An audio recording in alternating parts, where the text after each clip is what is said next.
You know, it's strange hearing a video without audio. Apologies for that. There's some technical issues. That's part of life and ministry. And, when I grew up in church, one of the, the church I grew up in, if there wasn't a major technical issue on a Sunday, it was a miracle. So the fact that we have them very interspersed is just a testament to Alex, our tech director, and the amazing tech team back there. So, we can honor all of our volunteers in so many different ways, but we're so blessed to have just so many people pouring into this church. Good morning, church, and welcome to week 2 of our brand new series for 2025 that we're calling Pursuing the Promise. No, this series, quite simply, is about the invitation that all of us have to partner with God in listening to his voice and trusting him to do what he says. So you see, as a church, we believe that God is a God who speaks to us. That God, when he created humanity, he didn't create us to be his mindless servants and slaves that would just do his bidding and not give us free will. But God created us with free will to be able to choose him or not. But in that free will, God has given us this incredible invitation to walk in relationship with him. And part of the relationship that all of us have, all of us have the access to with God, is that God speaks to us. He leads us, he guides us, he gives us direction, he tells us what he's going to do in the future. He speaks these promises to us to reveal what he is doing. But the struggle, at least the struggle that I have found in my own personal life, and maybe you can relate to this, the struggle is in hearing God's voice and then trusting him to do what he says he's going to do. Because we see in the Bible that God is faithful, which means that God is trustworthy. He will always do what he promises. There's so many stories in the Bible of God giving a promise, and then maybe months, years, generations later, he fulfills that promise. His word, it will always be fulfilled because Numbers 23 tells us God is not immortal, that he should lie or change his mind. So when God speaks, you can take it to the bank. But the problem that I find personally is often when God speaks, he'll give this amazing promise and then nothing will happen. And it'll seem impossible. It'll seem unlikely. It will seem like maybe I heard God wrong. And so in hearing God's voice, in hearing what he says and hearing his promises, obviously we need to test them to make sure they're from God. But when we hear a promise from God, the difficulty that we all face is in pursuing that promise, even when it seems impossible or unlikely. And so through this series, we are journeying through the life of a man named Abram, or Abraham, as he later is called. His name gets changed partway through the story. But this man, Abram, is a guy whose life was really defined by pursuing the promise God gave him. See, Abram, he lived thousands of years before Jesus was born in about 0 AD. He lived hundreds of years before the nation of Israel, the nation into which Jesus was born, was even a thing. Abram, he lived in this period of time when nobody really knew God, nobody really followed God, but suddenly out of nowhere, Abram, in his own way, in his own life, God appears to him. And God promises him, and he says, hey, I will bless you. I will protect you. I will provide for you. I will make you a great nation. It's an incredible promise. But, as we talked about last week, sometimes when God gives us a promise, there is a condition. Sometimes God gives us promises that are just, this is who he is, this is what he's going to do. But sometimes he calls us to partner with him to carry out that promise. So God says, Abram, I will bless you, I'll make you a great nation, but you have to go. leave your family, leave your inheritance, leave your country, leave the false gods that you're worshiping, and go to this land to which I will call you. So we looked last week at the start of the story of Abram, looking at the calling, the blessing, the promise God gave him, and how Abram was obedient and he left. Looking at how sometimes when pursuing the promises of God, God will call us to make a sacrifice. Not to make our lives miserable, but to help us become who he's calling us to be. Not always, but sometimes God calls us to make a sacrifice in pursuit of the promise. But this morning, as we continue on in the story of Abram, I want to talk about the second obstacle we see in Abram's life as he pursues the promise, which is actually an obstacle that I think most of us here, probably all of us, if we're honest with ourselves, have faced at some point as we follow God. I want to talk about the obstacle of fear. Because often when we are pursuing God's voice, when we're pursuing the promise of God, when we're seeking God, it is easy to struggle with fear, doubt, worries, anxieties, what ifs. Because you might go along and you might believe God in a moment that he's going to do what he says, but 6 months down the road, it might seem impossible. And so it's really hard. Like God might give you a promise that he's going to restore your marriage. And then 5 years later, when you're still in couples counseling and you don't remember how many sessions you've been to, you're like, God, where's the promise? It can be hard to hold on to it. Or if God promises to bring a child back home from the depths of depression and drug addiction, it can be easy in a moment to be like, yes, God, you're amazing. But 6 months later, when you still don't know where they are, it's hard to hold on to that promise. So I want to talk this morning about the balance between fear and faith. About how when we pursue the promises of God, we have to make a choice of faith or fear. Now, often when I've talked about fear in the past, or I've heard people talking about fear, I've thought about it in terms of, you just need to trust God more. Like, if you just trusted God enough, you wouldn't be afraid. But what I've realized is that fear is not about not trusting God enough, it's about putting your trust in the wrong place.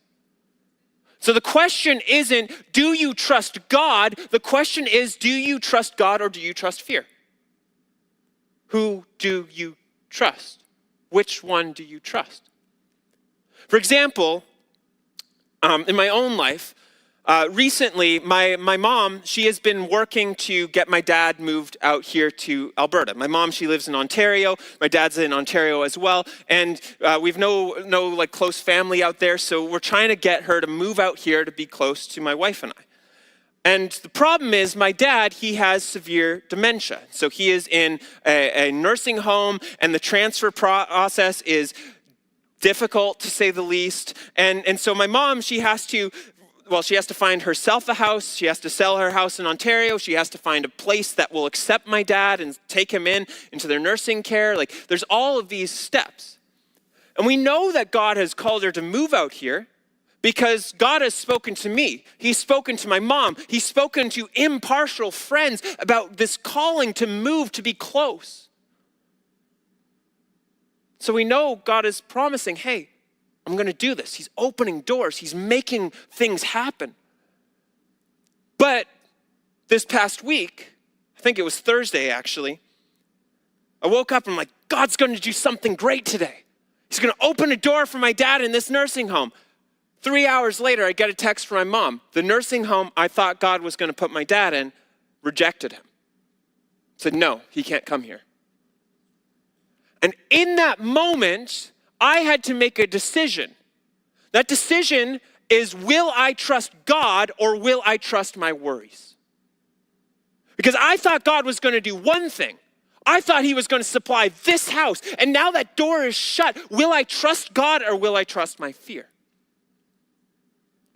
And often we like to think of that as a one-time decision, but the reality is that it's not. It's ongoing.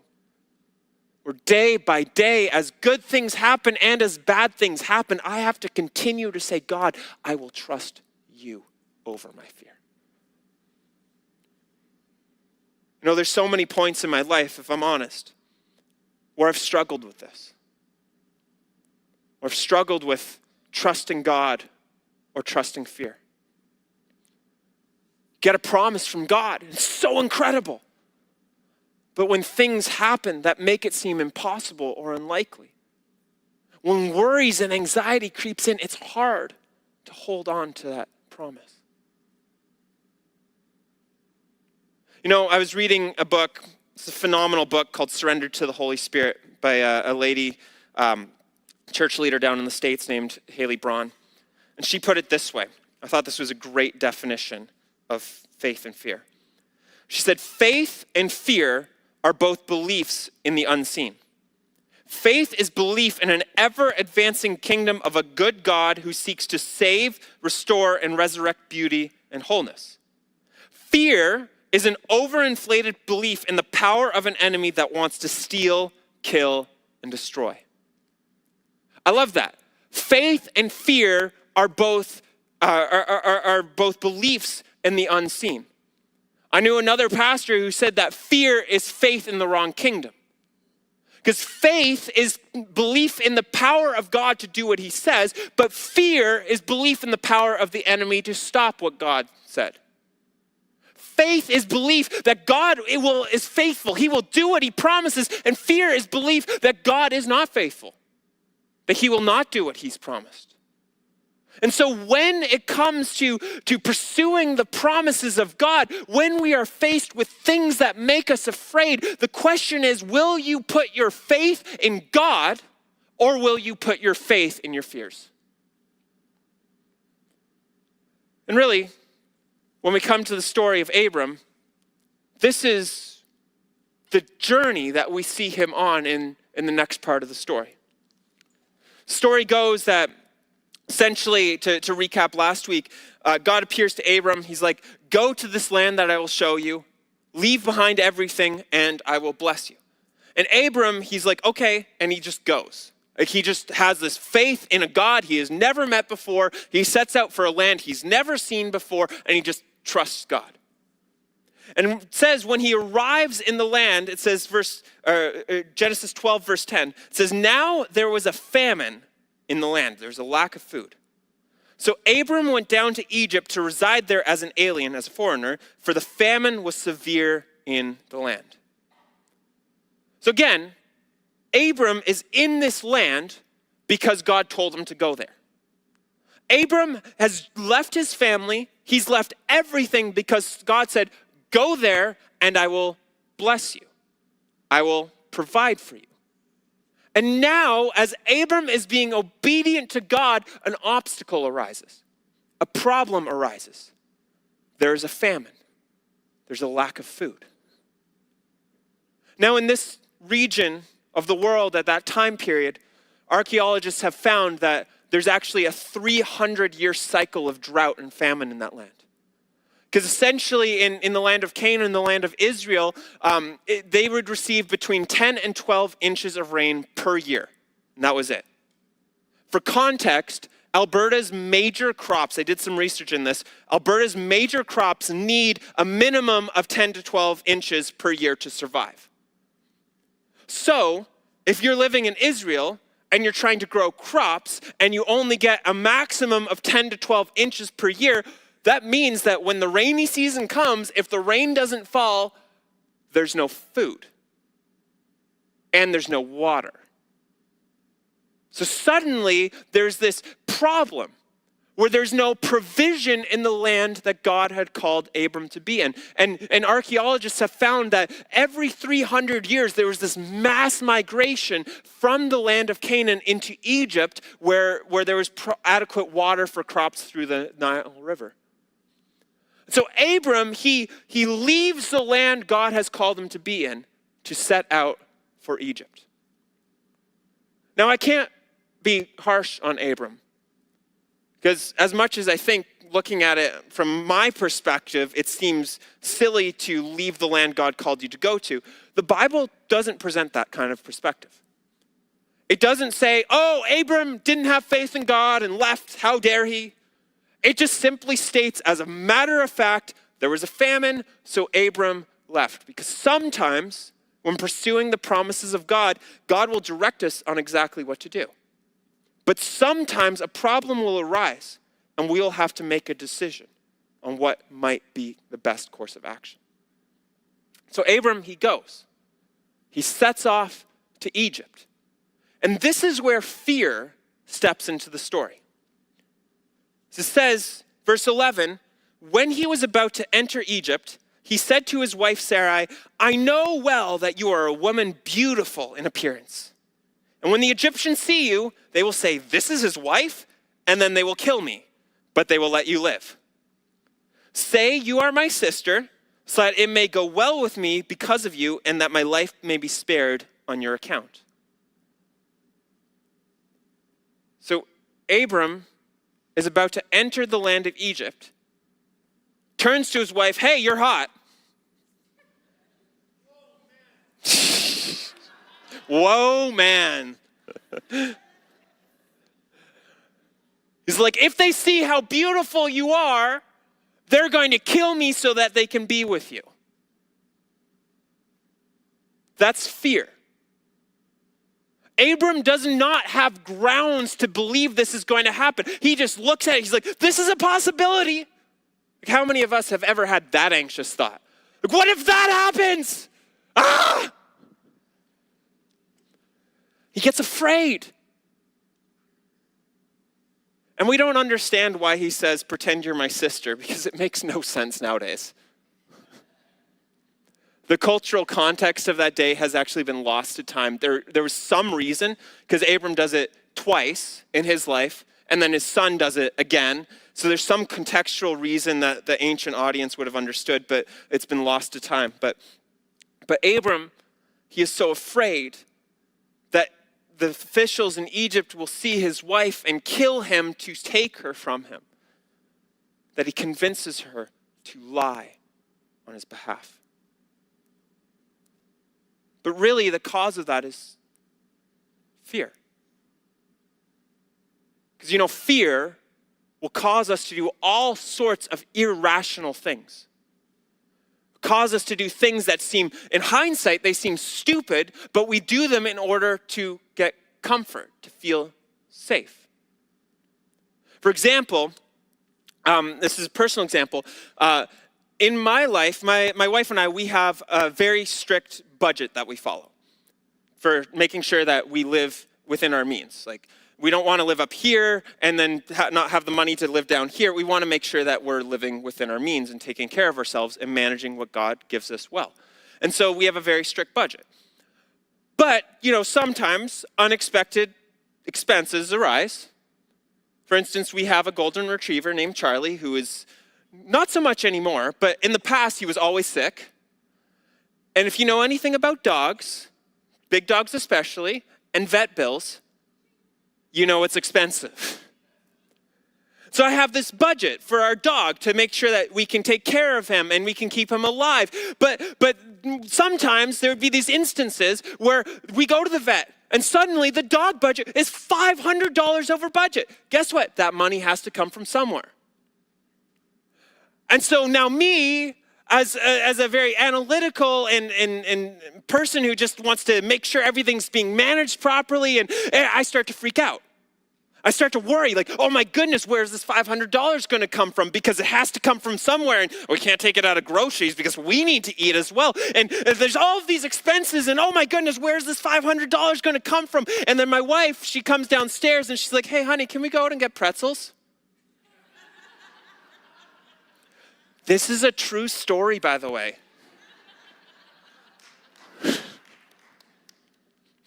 I'm being a little bit over dramatic of my reactions, but she's like, can we get pretzels? Like, no, we don't have the money. And now in fear, I've lashed out on my wife, who has nothing to do with the problem. And the problem is not the $3 bag of pretzels. Let's be real. The problem is that I am afraid that something bad is going to happen in our financial picture, and suddenly I lash out at her out of fear. I let my fear control my actions. And that's a dangerous place to be in. Because when we act out of fear, we do all sorts of things to try and make ourselves feel safe. When we act out of fear, we turn to all sorts of things that maybe they're not bad, but maybe they're bad for you, that we think will give us comfort, safety. Like, it's the new year. How many people here have a New Year's resolution? That you might lose the second a problem comes up at work. Like, I resolve to work out and eat better. Then you get a memo from the boss being like, hey, I need to see you Friday at 3:00. And you're like, oh my goodness, that's fire o'clock. And you start to worry. It's Tuesday. You're 4 days before you have to get there. And you're like, oh my goodness. And you're driving home and you're like, oh, I just have to stop at Tim's and get a 12-pack of donuts. And it's gone by the time you get home. There's nothing wrong with eating donuts. But suddenly, the goal you had, maybe God promised that he would help you get healthier, but suddenly that goal of being healthier is jeopardized because of fear. Happens in relationships all the time. It happens with kids all the time, where we have a problem that arises that is unexpected and we get afraid. So we lash out. We hurt the other person, or we turn to some kind of substance or website that we think will give us comfort and safety. And honestly, that is the natural biological reaction to fear. Is that we will try to get away. We'll try to find something safe. But often the problem is that what we turn to for comfort is merely a counterfeit. Proverbs 28 puts it this way. The book of Proverbs is a collection of wise sayings on how to live well. And the author of Proverbs, he says this. He says, the wicked flee when no one pursues, but the righteous are bold as a lion. The wicked flee when no one pursues, but the righteous are bold as a lion. Now, in the context of the book of Proverbs, the wicked is referring to people who don't follow God. People, maybe they know God, maybe they don't know God, that doesn't matter, but it's people who are not living in relationship with God, who are not pursuing God, who are not trusting in God. And he says the wicked flee. That word in the Hebrew, it means to run away in terror looking for something to protect you. The wicked flee. Those who don't trust God flee in terror when nothing is coming after them.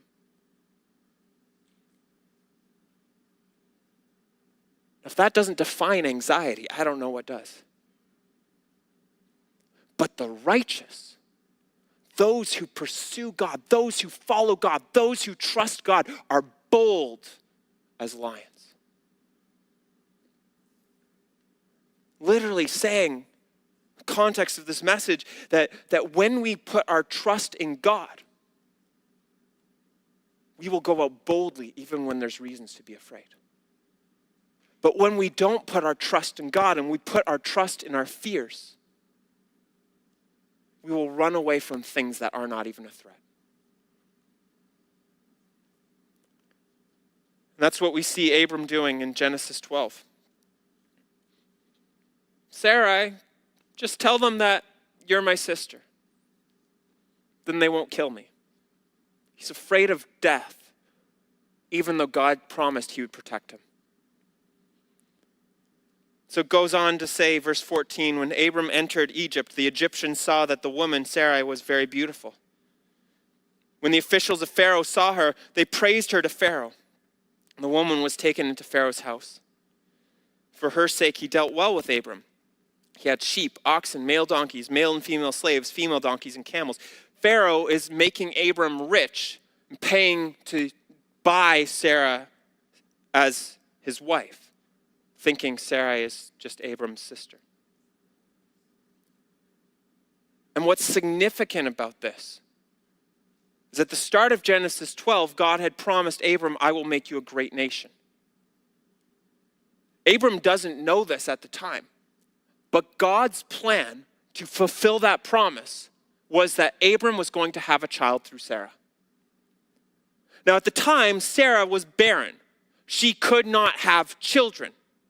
So Abram doesn't really think much of it. He doesn't think he's jeopardizing the promise. But in this moment, he's actually giving up the woman whom God promised to bring him children through. Every part of God's promise is being put in jeopardy. God promised, hey, I will protect you. I will provide for you. Go to this land. Abram goes to the land. He leaves. Then God's like, hey, I will make you a great nation. And subtext that Abram doesn't know yet, it will be through Sarai. And Abram, oh, I'm afraid. Here, take my wife.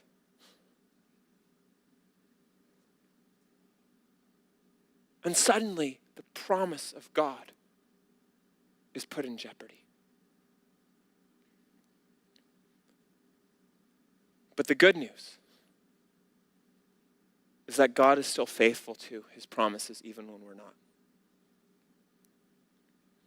Sometimes God asks us to do something in pursuit of the promise. And sometimes we will do things that jeopardize the promise.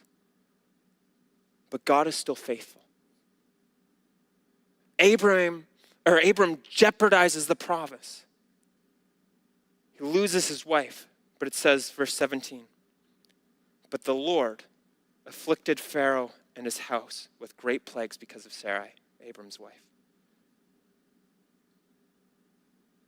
We don't know exactly what those plagues were, but the word in the Hebrew indicates some kind of skin condition. That Pharaoh and his household, suddenly Sarai comes into their house and suddenly all of them get sick somehow. And somehow Pharaoh figures it out. And it says, verse 18, so Pharaoh called Abram and said, what is this you have done to me? Why did you not tell me that she was your wife? Why did you say she is my sister, so I took her for my wife? Now then, here is your wife. Take her and be gone. And Pharaoh gave his men orders concerning him, and they set him on the way with his wife and all that he had. So Abram went up from Egypt, he and his wife and all that he had, and Lot, his nephew, with him into the Negeb. So Abram, in fear, jeopardizes the fulfillment of God's promise, Sarai. He gives up his wife. But God has bigger plans. You know, when pursuing the promise of God, God will always do his part. He calls us to be faithful. He calls us to trust him. But even when we make a mistake, when we mess up because of fear, God is able to resolve the problem. The fear will be messy. The fear will cause problems. The fear caused an entire household to get sick with some kind of skin condition. It had an effect, a negative effect on people. But God was faithful. God is faithful. God brought Sarai back. And then had Abram forcibly deported from Egypt and sent back to the land he called him to be in. You know, fear is such a powerful thing. When we're afraid, fear often causes us to enter into a fight, flight, or freeze state. It means I will run from what's making me afraid, I will fight what's making me afraid, or I'll freeze and hope it's like the T-Rex in Jurassic Park that can't see me if I don't move. That's how I always think about it.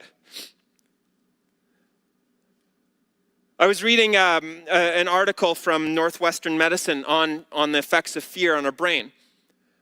And they were saying how medical experts have found that fear actually changes our brain chemistry. Not permanently, but in the moment. Fear actually impairs our cerebral cortex, which is this part of our brain that makes you able to make good decisions.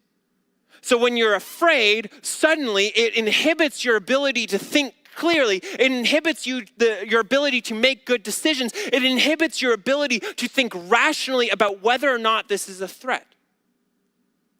Now, sometimes fear is a good thing. Like, I'm afraid. I'll have a confession for you guys. I'm afraid to step out in front of a moving car because I don't want to get hurt. That's a good fear.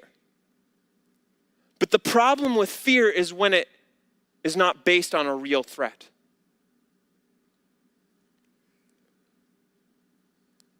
Like you're walking into a room, you're like, oh my goodness, somebody going to jump me. It's not based on a real threat. It's just, what happened? What if? Driving home from work, and you're afraid to drive because what if a car hits me and kills me and then my wife and my kids are going to be all alone? Oh no. Or that fear, I'm pretty sure every married person has had at some point in their life. What if my spouse leaves me, finds another person, or cheats on me? What if? Those aren't rational fears. No, I once had when I was the youth pastor here, I once had a youth kid.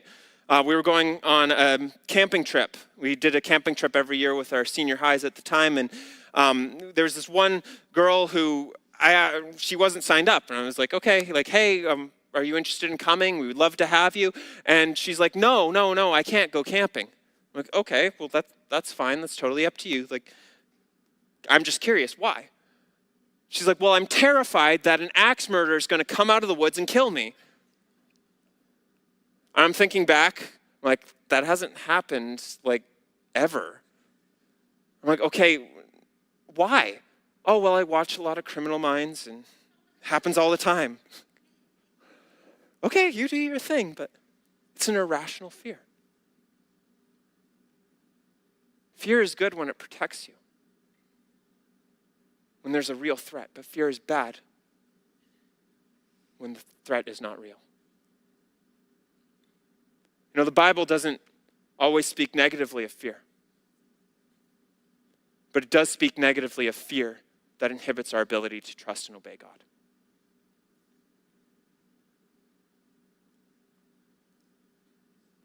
It speaks negatively when we put our trust in our worries, in our anxieties, in our fears, in our what-ifs, instead of putting our trust in God and His power to do what He promises. And so really the question when it comes to faith or fear is, who do you trust? Do you trust God and His ability to do the impossible and to do what He promises? Or do you trust in the power of the enemy to thwart God's plans? The good news I have for you is, even if you've put more faith in your fears than in God, God is a good Father. Just like He restored Abram's wife to her, He can restore everything that He has for you as well. Now, fear is one of those lovely things that will always attract whatever information it needs to legitimize its existence. Abram is afraid of being killed because his wife is beautiful. And then he goes into the land and they see his wife is beautiful, but they don't know she's his wife. And so they take her. He's like, see, that's why I was afraid. But even in the midst of fear, we can trust God. God will always do what He promises. God is a good Father.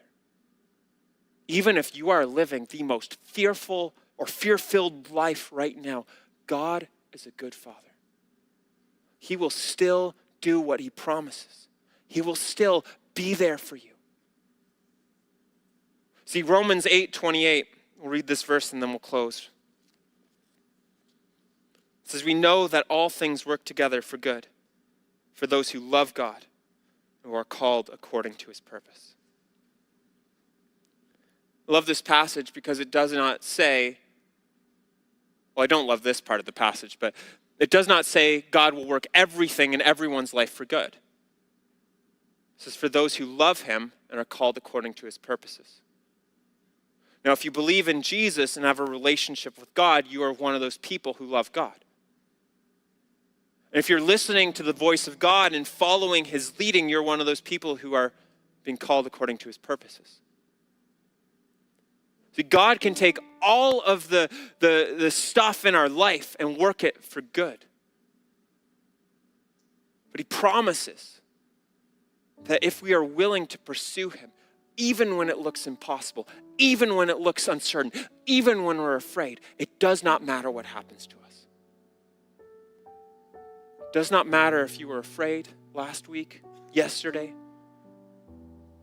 does not matter if God made you a promise 30 years ago that you ran away from in fear. God is a good Father. If you are willing to listen to him, follow him, he will restore what has been lost.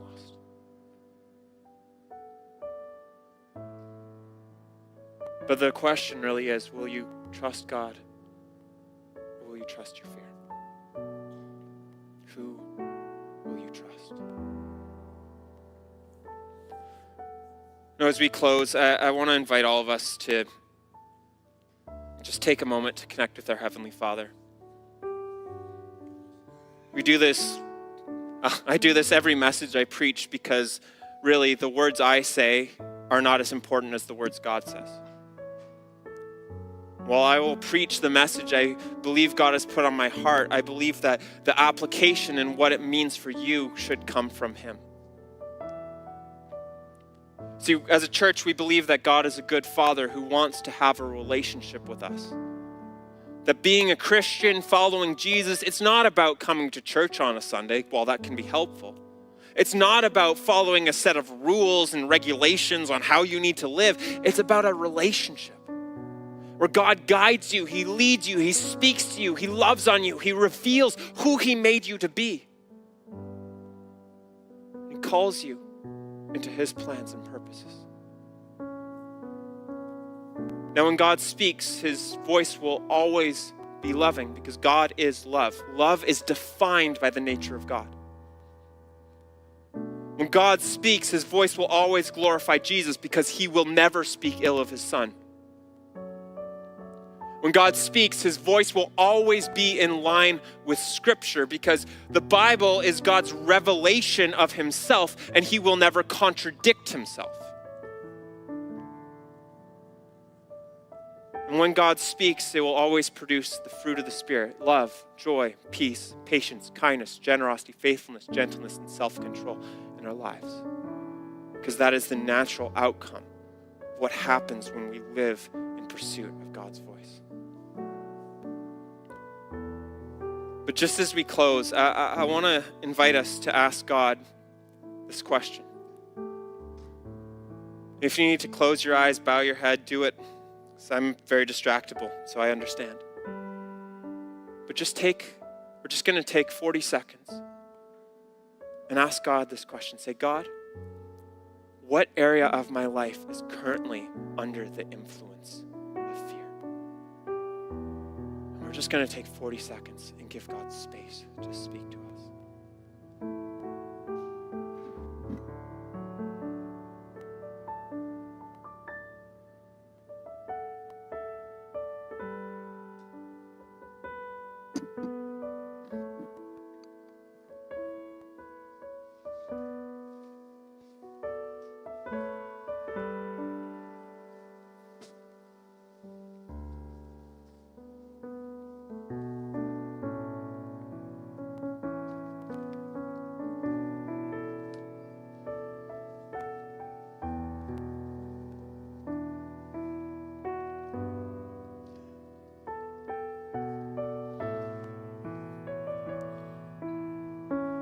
And just take another moment and ask God, say, God, what step can I take to live by faith instead of fear in that area? We're just going to take another 40 seconds and just give space for God to speak.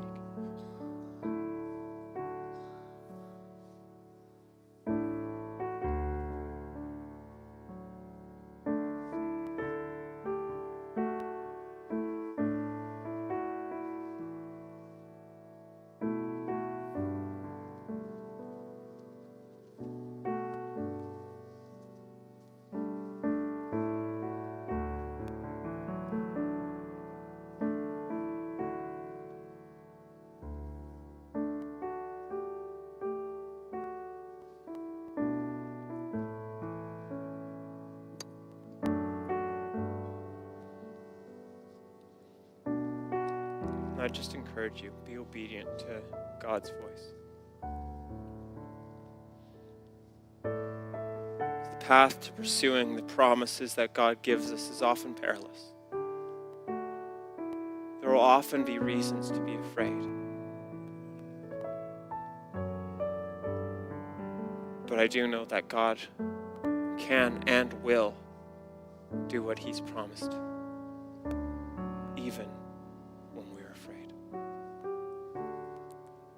So Father God, I just pray. Lord, I thank you for your Spirit. Thank you for your presence that is always with us. Jesus, I thank you for the love that you have for us in every moment, that there is no condemnation, that it does not matter if we have been in fear or if we are currently in fear, but you still love us. You invite us back. God, I'm thankful that you can restore everything that is broken. Everything that we've given up due to fear can be brought back through you. But Jesus, I just pray that you'd help us live as people who trust in you fully. In moments of plenty and in moments of lack, whether we have a lot or we have a little, whether we have what we want or whether we don't, whatever comes our way, God, I just pray that we would be able to say, like Paul does in Philippians 4, I can do all things through Christ who strengthens me. As we pursue you, as we pursue your promises, as we pursue the calling you have on our lives to be good mothers, to be good fathers, to be good brothers and sisters, to just show your kingdom to the world, God. Help us to rely totally on your strength, to trust in you first. Jesus, I just pray that we'd forsake our fear. We would surrender it to you, and we'd put our trust in you. Help us to no longer react out of fear to things we don't need to be afraid of, but help us to trust you in every season. Pray this in your holy, holy name.